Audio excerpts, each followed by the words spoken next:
All right, so if you look here, you'll see that my range, or my miles driven, is 145.3 miles today, that I've used 26 kilowatt hours and at 182 watt hours per mile. Now, with these new 20-inch wheels and tires on, I don't even get that in the summertime, let alone in the winter. Now, you see up here, 120 miles of range left. Let's go ahead and open this up. Now, last night I charged to 90%, so that is my that's my range bar there. And you can see that I only used 26 kilowatt hours. Well, but look at the screen. That is not 26 kilowatt hours. That's more like 40 kilowatt hours. This is a 75 or 80 kilowatt hour battery pack. There's some debate on that, but let's call it 75 kilowatt hours. This has got to be at least 40 kilowatt hours.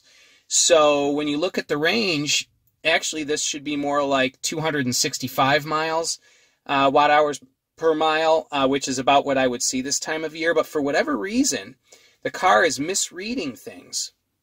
Sort of odd, but I can't see any other reason. I recycled the screen to see if that would make any changes, but it hasn't.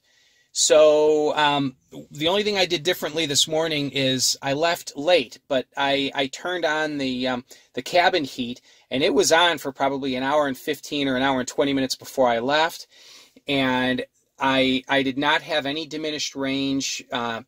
Normally this time of year when it's cold, it says that your regen is limited, and you'll see this line will be dashed for much of the portion of it. Well, I let the car preheat for such a long period of time that was gone. So, I mean, the battery was fully warm, but I go back to, again, I wouldn't even see this kind of range in the summertime, let alone in the winter, and it's misreading how many kilowatt hours is in my battery. So, sort of a weird thing. I don't know if this is a one-time occurrence or if this is going to continue, but over the next couple days, I'll take a look at my range again and see how it see what it looks like.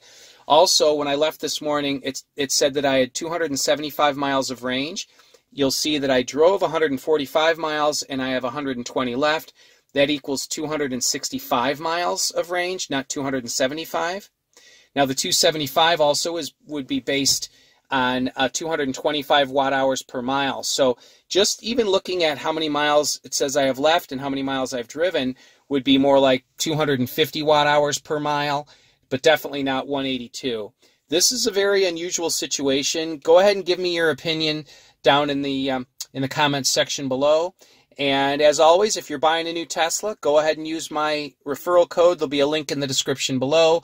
I've got an update video about the referral program, my referrals in particular, as well as the 2 minor fender benders, people that have hit my car, and how that's going. So keep your eye open for an update video on that. Thanks, guys. Have a great day. Bye-bye now.